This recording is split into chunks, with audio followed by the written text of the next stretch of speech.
김정은 북한 국무위원장이 러시아와의 관계를 군사동맹 수준으로 끌어올린 북러 조약에 서명했습니다. 앞서 블라디미르 푸틴 러시아 대통령도 해당 조약에 공식 서명했는데 북러 양국이 비준 절차를 마무리함에 따라 북한의 러시아 파병 등 양국 군사 협력이 본격화될 것이라는 전망이 나옵니다. 조상진 기자가 보도합니다. 북한 대외관용 조선중앙통신은 12일 보도에서 지난 6월 19일 평양에서 체결된 북러 사이 포괄적 전략 동반자 관계에 관한 조약이 김정은 위원장의 정령으로 비준됐다고 밝혔습니다. 러시아도 앞서 지난 9일 블라디미르 푸틴 대통령이 해당 조약에 서명해 비준 절차를 마쳤는데 조약은 북러가 비준서를 교환하는 날부터 효력이 발생하게 됩니다. 특히 이 조약 4조에는 한 나라가 침공을 받아 전쟁 상태에 처하면 유엔 헌장 제51조와 각자의 국내법에 따라 지체 없이 군사 원조를 제공한다고 돼 있어 사실상 양국 관계가 동맹 수준으로 격상됐다는 평가가 나옵니다.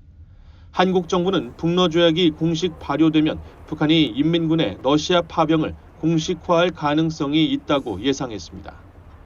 통일부 당국자는 북한이 새 조약의 비준과 김정은 위원장의 서명 사실을 대내외에 공개한 데 대해 북러 상호 간 비준서 교환을 통해 러시아 파병을 공식적으로 연관시킬 가능성이 있다면서 조만간 북한군의 러시아 파병 공식화 가능성을 주시하고 있다고 밝혔습니다. 또 대통령실 고위 관계자도 조약을 양쪽이 함께 발효한 것은 국제사회가 보기에 흠결없는 제도적 절차에 따라 당사자 간 협력이 이루어지고 있다는 것을 보여주기 위한 의도라고 지적했습니다.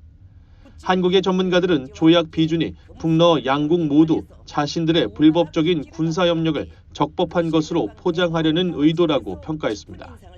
지금 러시아와 북한 간의 군사 밀착, 무기 지원뿐만 아니라 이번에 이제 군대를 보내는 파병까지 러시아와 북한 사이에 모든 이루어지는 것은 적법한 것이다. 아무런 문제가 없다. 국제사회가 시비 걸지 말라라고 하는 것을 확실하게 보장하고 보여주려고 하는 그런 사인이라고 생각을 합니다. 또 북러 조약 발표가 러시아 내 북한군의 우크라이나 전쟁 본격 참전의 신호탄이 될 것이라는 예상도 나옵니다. 타이밍상 북한이 파병한 상황에서 전투에 본격 투입하려면 법적 근거가 있어야 될 테니까 그런 의미에서 절차를 거친 다음에 실전에 투입할 그런 계획인 것 같아요. 북러 양국이 도널드 트럼프 미국 대통령 당선인 취임 전 조약을 비준한 것도 각각의 셈법이 있다는 진단이 나옵니다. 트럼프 대통령 당선인이 신속하게 외교 안보 라인을 지명하고 있어 우크라이나전 해법과 관련한 미국의 정책 방향도 빠르게 윤곽을 잡아나갈 가능성이 있기 때문에 북한으로서는 트럼프 당선인 취임 이후 우크라이나 전쟁이 협상 국면에 들어가기 전에 조약을 확고히 제도화하고 파병의 효과를 높일 필요가 있다는 진단입니다. 트럼프 취임 이전에 북러 조약이 확고하게 제도적 기반에 올라서는 게 필요하겠죠. 또 한편에서는 실제 파병을 통해서 북러의 군사동맹으로서의 위상을 더 확고히 하는 부분들, 그리고 파병이 협상 국면으로 인해서 효과가 반감하지 않도록 그 시기 동안에 최대한 파병의 어떤 효과를 극대화하는 쪽으로 타이밍을 상당 부분 고려해서 아마 일을 진행하고 있을 가능성이 높다 볼 수 있을 것 같습니다.